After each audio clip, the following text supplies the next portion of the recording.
Hello and welcome back, and happy Godzilla Day. November 3rd is celebrated as Godzilla Day because that was the date of the release of the original film Godzilla in Japan in 1954. Today I'm looking at this 2019 release from the Criterion Collection. I received this as a Christmas gift that year, and it is a beautiful piece. This is a Blu-ray set of the original Godzilla series that ran from 1954 to 1975, called the Showa era. All 15 of those films have been released on Blu-ray, packed together for the first time for US release. For the most part, this set does not contain the English dubbed films that you would have seen back in the 1970s on various creature features, because the rights of those dubbed films are held by various studios. This set contains the original Toho films, featuring English subtitles, although some of the films are accompanied by their international English dubbed releases.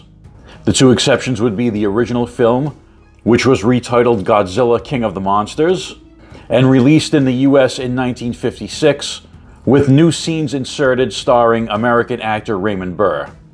The other exception is 1964's King Kong vs. Godzilla. That English dubbed release has been licensed from Universal Pictures. The Blu-rays are housed in this beautiful oversized book, with each of the 15 films getting 2 pages devoted to it. On the left is a synopsis of the film, done by noted Godzilla fan and historian Ed Godziszewski, along with cast and credit notes. On the right is a full-page illustration, and each film is illustrated by a different artist. This illustration of the original 1954 film is by comic artist Bill Sienkiewicz. Some of my favorite illustrations in this book include this one for King Kong vs. Godzilla, done by legendary comic book artist Arthur Adams.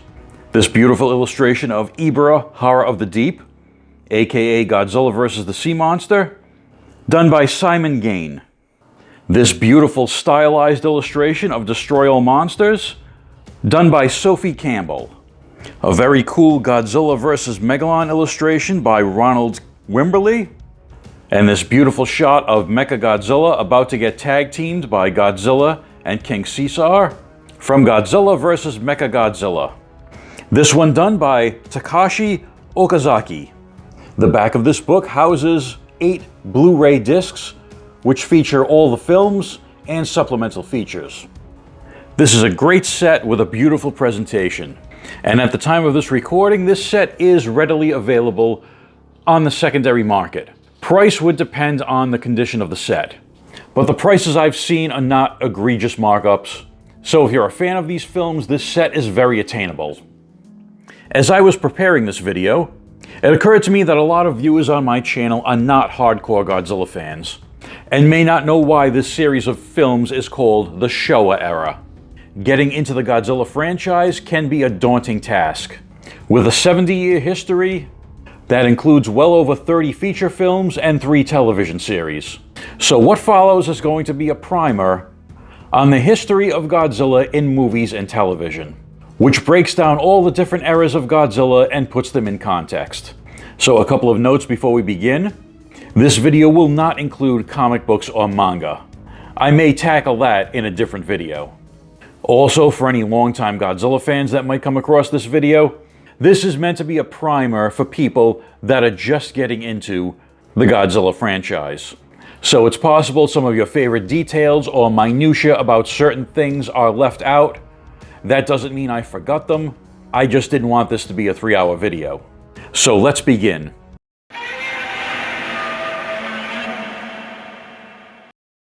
Gojira was the brainchild of Toho Studios producer Tomiyuka Tanaka.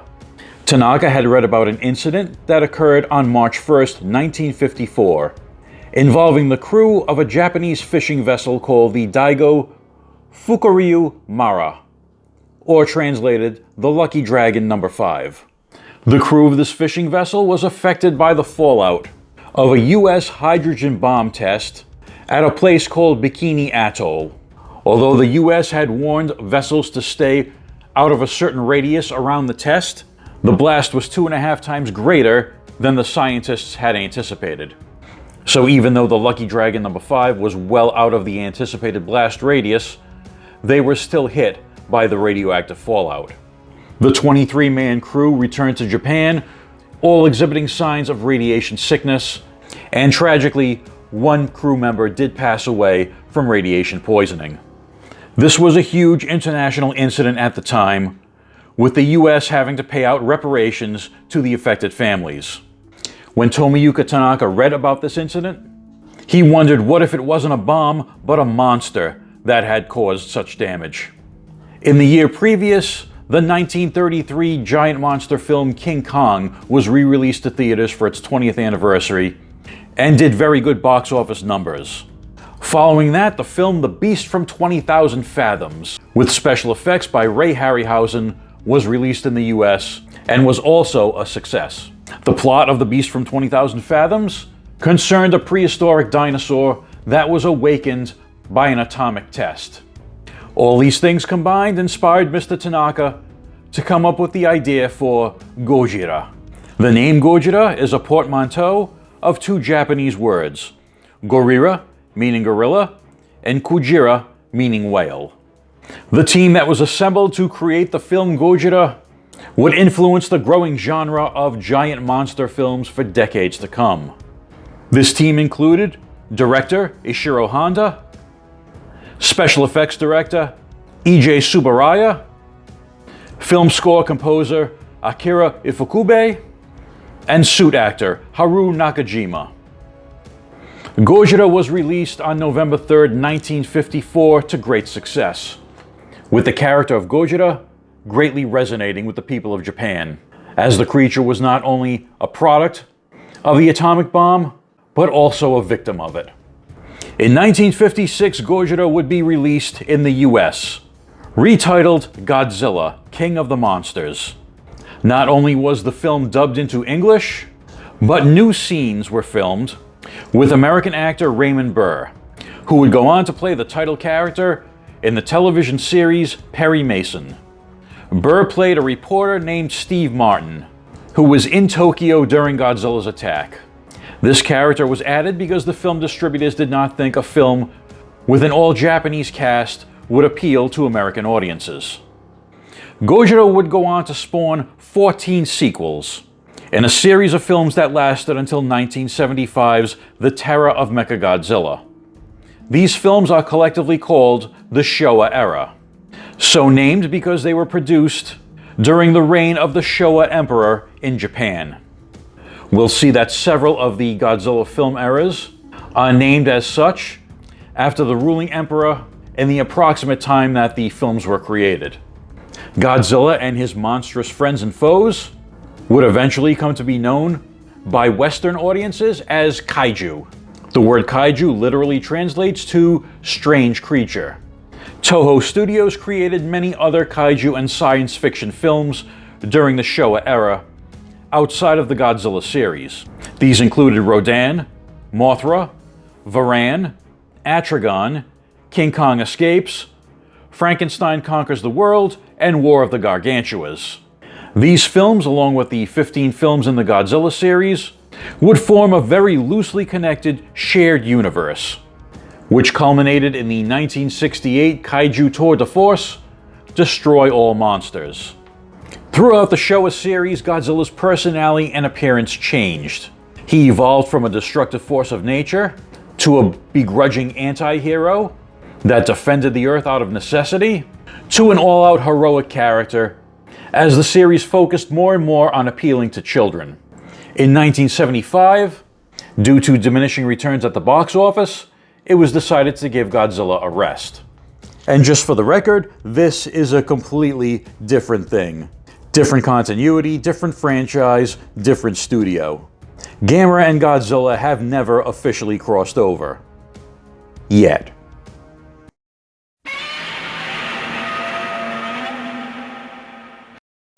Throughout the 1970s, Godzilla gained in popularity in the US, thanks to the Showa series of films being a mainstay on US television, as part of Saturday afternoon or late-night creature features. This rise in popularity led to the first big push of Godzilla merchandise and media in the US in the late 1970s. Marvel Comics acquired the Godzilla license to produce a 24-issue comic book series that was set within the Marvel Universe, and Mattel licensed Godzilla for inclusion in their Shogun Warriors line, as well as a separate line of figures called Godzilla's Gang. Godzilla's next journey into media would not be a feature film in Japan, but a Saturday morning animated series in the US. Hanna-Barbera, the Saturday morning powerhouse, known for Yogi Bear, the Flintstones, and Scooby-Doo, acquired the license for the King of the Monsters. And on September 9th, 1978, the Godzilla Power Hour debuted. Hanna-Barbera created the series in association with Henry G. Saperstein, who collaborated with Toho on several kaiju films in the 1960s.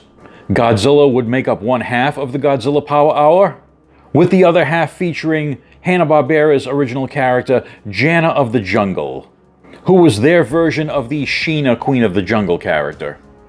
Due to many restrictions on children's programming regarding violence, the character of Godzilla had to be greatly reimagined by Hanna-Barbera, as he could not be seen fighting the military or destroying cities as he did in his original films. The Hanna-Barbera Godzilla bore little resemblance to the Toho original. He was green instead of charcoal gray, he breathed fire instead of atomic radiation, he had the additional power of laser beam eyes, and the familiar Toho Godzilla roar was gone, replaced by vocalizations done by actor Ted Cassidy. This Godzilla was companion to a team of scientists and oceanographers who traveled the world on a research vessel called the Calico. In their travels, they encountered giant monsters, ancient civilizations, mad scientists, time travel, and a criminal organization known as Cobra. No, not that Cobra. That's a story for another video. We'll get to that someday. The captain of the Calico, Carl Majors, had a special signal device, and whenever the crew would get into a situation that they couldn't get out of, the captain would activate the signal device, and Godzilla would rise up from the depths of the ocean to save the crew. In addition to these new human companions, the show also introduced a character called Godzuki, who was a smaller version of the Hanna-Barbera Godzilla, who had tiny wings under his arms, which somehow enabled him to fly. Promotional material around the Hanna-Barbera series identified Godzuki as Godzilla's nephew, and his main role was as a comic foil to add levity to the adventures. The character designs for Hanna-Barbera's Godzilla were done by cartoonist and comic creator Doug Wildey, the creator of Hanna-Barbera's popular Johnny Quest series from the 1960s. This version of Godzilla lasted for 2 seasons of 26 episodes. Unfortunately, only the first 13 episodes of the series have been officially released on home media, and those are currently out of print. But most of the series is viewable on Toho's official Godzilla channel on YouTube.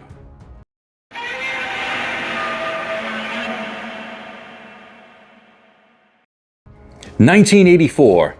Tensions between the world's 2 nuclear superpowers, the US and the USSR, had reached a new height, with arms buildup and Cold War rhetoric causing tension throughout the globe, and fears that the 2 superpowers would engage in a world-ending nuclear war.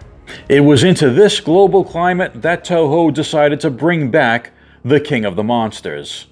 The first Toho reboot of the Godzilla series, The Return of Godzilla, was released in 1984. The Return of Godzilla acts as a sequel to the 1954 original Gojira, but ignores all the other sequels and all the other kaiju films created during the Showa era, making this Toho's first reboot of the character. This movie is the first in a series of 7 films that would collectively be called the Heisei era.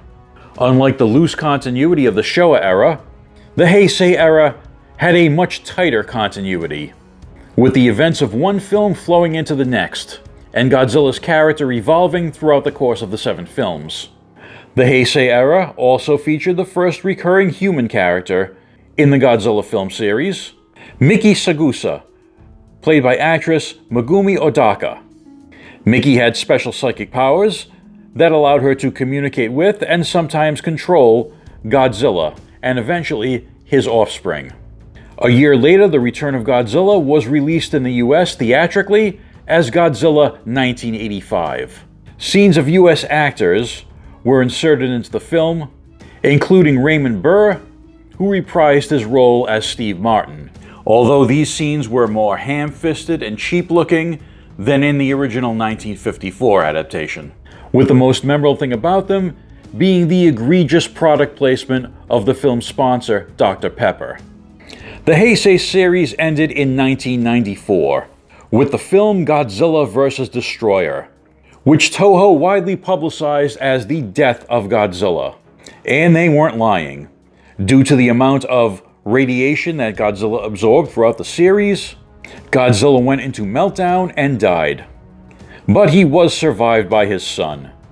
During the Heisei era, Toho also produced a trilogy of Mothra films called Rebirth of Mothra. But these films did not cross over with the Heisei Godzilla series.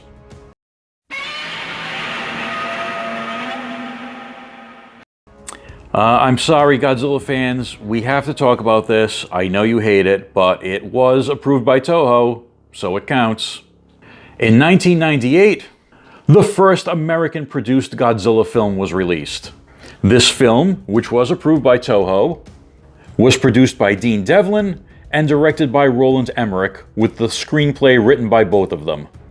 Devlin and Emmerich were coming off the huge success of 1996's Independence Day.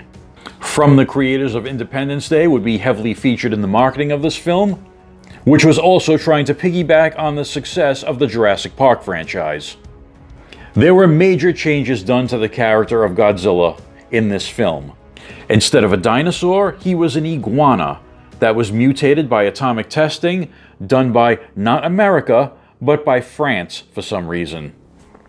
The American Godzilla lacked many of the features of the Japanese original, including his famous atomic breath, and he acted more like an animal rather than the more anthropomorphic version of Godzilla we had come to know from the original films. The cast of this film was led by Matthew Broderick as scientist Nick Tatopoulos. Much of the cast of this film was played for laughs, but unfortunately the jokes didn't land. That's a lot of fish. And the US military in the film that had the task of stopping Godzilla was shown to be completely inept. We've lost communication, sir. Get us back online. Fire at will! Sergeant, fire at will. Fire! Fire! Fire!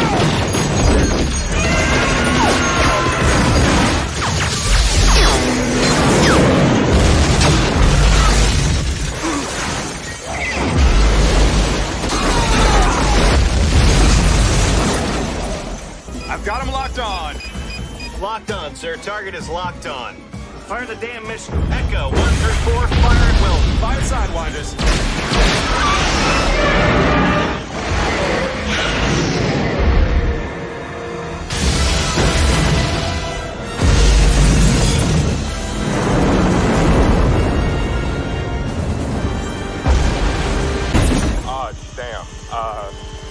That is a negative impact. I repeat, that is a negative impact. Negative impact, sir. Negative impact. That's the goddamn Chrysler building we're talking about here. The film was actually a moderate success, grossing $74 million in its first 6 days of release, but did fall below projected expectations due to poor word of mouth, poor critical reception, and flat merchandise sales. A planned sequel was canceled. In interviews after the fact, Roland Emmerich admitted that he wanted to make a disaster film and was not a Godzilla fan. Toho Studios later came out as being very critical of the film and renaming this version of Godzilla to simply Zilla, as they thought the film took the God out of Godzilla. But something good did come out of the 1998 American Godzilla film.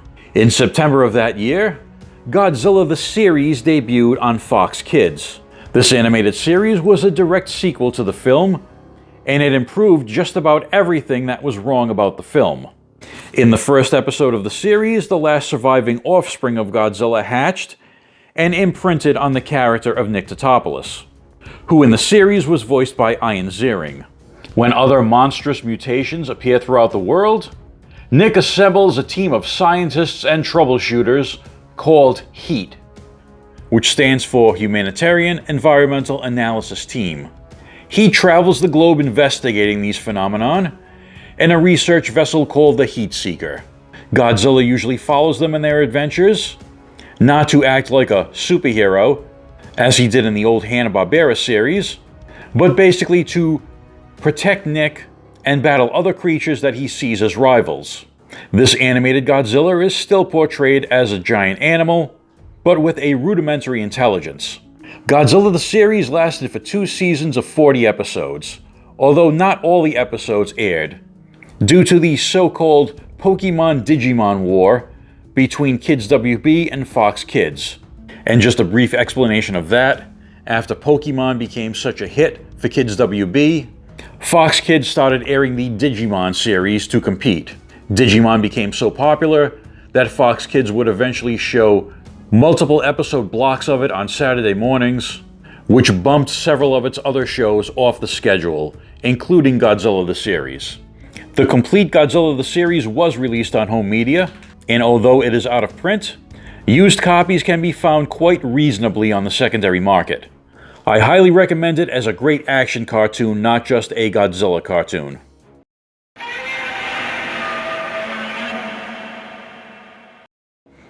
After the disappointment of the American Godzilla, Toho decided to take the reins of the franchise back. And in 1999, they released Godzilla Millennium, which would be the first of the 6-film Millennium series. This film would be theatrically released in the US a year later as Godzilla 2000, but this time without the addition of new scenes with American actors. In terms of continuity, the Millennium era was the opposite of the Heisei era. Rather than have a tightly connected continuity, only 2 of the 6 films in the Millennium era were directly related to each other, with 5 of the films being reboots that only had the 1954 original in common. So in a way, the Millennium era can be considered sort of a Godzilla multiverse, with different interpretations of the character being represented in almost all of the films. The Millennium era ended in 2004, the year of Godzilla's 50th anniversary, with the film Godzilla Final Wars. Final Wars took a kitchen sink approach and threw in just about everything from the franchise.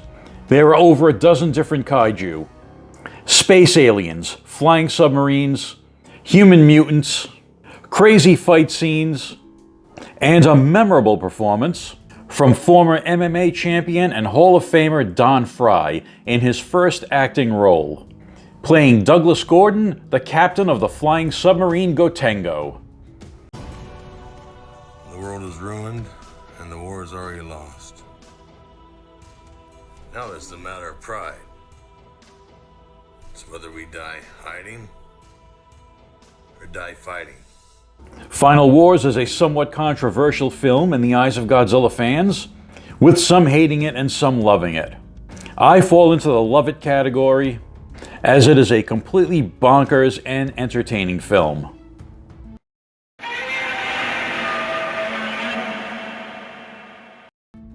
Godzilla went on hiatus for another 10 years, until it was time for Hollywood to have another shot at the King of the Monsters. Godzilla, directed by Gareth Edwards, was released in 2014, the first in a new series of American-produced Godzilla films. The producers of the film, Legendary Pictures, announced that this would be the first in a new shared universe of films dubbed the Monsterverse, and that the Monsterverse would star not only Godzilla, but his old American rival, King Kong. In the 20-teens, the shared universe concept was all the rage in Hollywood after the huge success of the Marvel Cinematic Universe. It seemed every studio in Hollywood was scrambling to create its own shared universe of films. Some quickly fell apart, like Warner Brothers' DC Extended Universe. Some were dead on arrival, like Universe's Dark Universe. And some, like the concept of a shared Hasbro Cinematic Universe, have yet to come to fruition. While not as huge as the MCU, the Monsterverse has become a success. So far, there have been 4 films released in the Monsterverse, featuring not only Godzilla and Kong, but some of Godzilla's friends and foes from Japan as well, such as Mothra, Rodan, King Ghidorah, and Mechagodzilla. In addition to a fifth film starring Godzilla and Kong to be released in 2024, there has also been the animated series Skull Island and the upcoming live-action series Monarch: Legacy of Monsters. So far, Legendary seems to be taking a conservative approach to the MonsterVerse, so hopefully they will continue to create quality productions without oversaturating the market, because I'd like to see the MonsterVerse stick around for quite a while.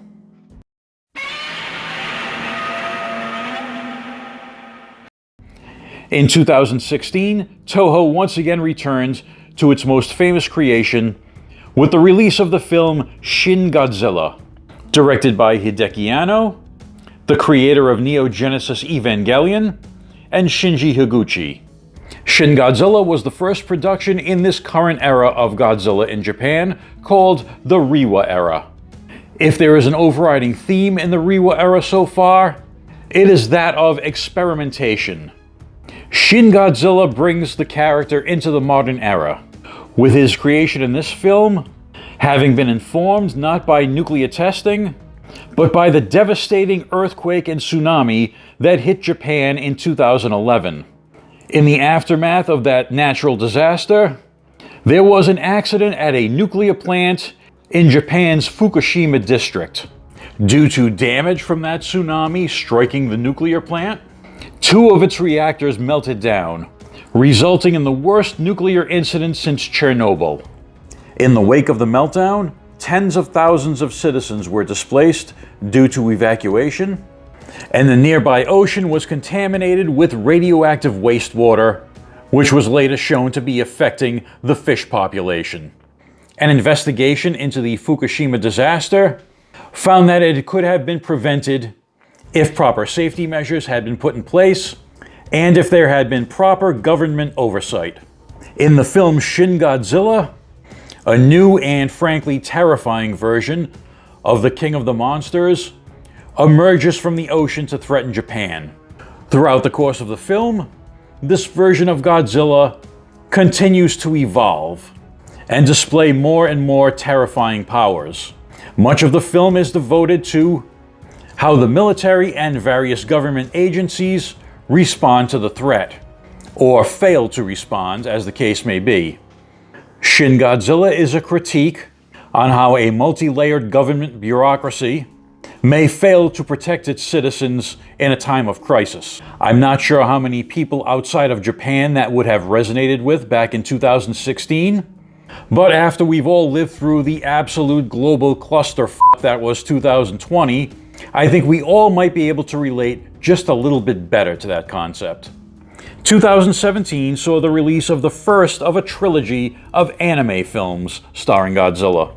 Godzilla Planet of Monsters was released on November 17, 2017, followed by 2 sequels in 2018, Godzilla City on the Edge of Battle and Godzilla the Planet Eater. This series follows a group of human refugees who attempt to recolonize Earth 20,000 years after the planet was taken over by Godzilla. Outside of Japan, these 3 films were released on Netflix. In 2021, Toho followed up the Godzilla anime film trilogy with a new Godzilla anime television series titled Godzilla Singular Point, a series that lasted 13 episodes and was again distributed by Netflix outside of Japan. This is yet another original take on Godzilla and some of his old friends and foes like Rodan, Angulus, and Manda. I quite like the animation in this series, but to be honest, even after watching it through 3 times, I have no idea what the hell it's about. The plot involves a lot of speculative fiction, theoretical physics, and a big ball of wibbly-wobbly, timey-wimey stuff. So yeah, it's a tough plot to get through. But it does have a pretty banging opening theme song from the J-Idol group Bish.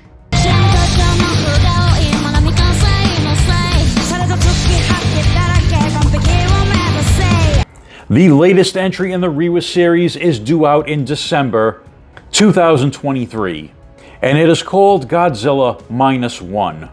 The only thing we know for sure about Godzilla -1 is that the setting takes place even earlier than the original 1954 Godzilla, with Godzilla appearing in post-war Japan. A brief synopsis reads, "After the war, Japan's economic state has been reduced to zero. Godzilla appears and plunges the country into a negative state. Hence the title Godzilla -1. This film will receive a worldwide release outside of Japan, and advanced reviews of the film have been excellent. So I'm looking forward to checking out Godzilla -1 in a theater this year." That's it for my look at the movie and television history of Godzilla, King of the Monsters. I just wanted to create a little primer for anyone in my audience that's not all that familiar with the Godzilla franchise. Hopefully I laid out all the various eras and iterations clearly, so that if you do have an interest in getting into Godzilla, you can figure out a good starting point. Throughout his history, Godzilla has always been a personification of the fears, anxieties, and struggles of mankind, and our continuous battle to overcome those fears and struggles and move forward. Godzilla is one of those characters like Batman, James Bond, and certainly Doctor Who continues to be embraced despite going through multiple changes over the course of his history. As long as we have things that we need to overcome and mountains to climb, Godzilla will always be present, and he'll always be a part of our pop culture consciousness. I hope you enjoyed this presentation. Thanks for watching. Happy Godzilla Day, and I'll see you in the next video.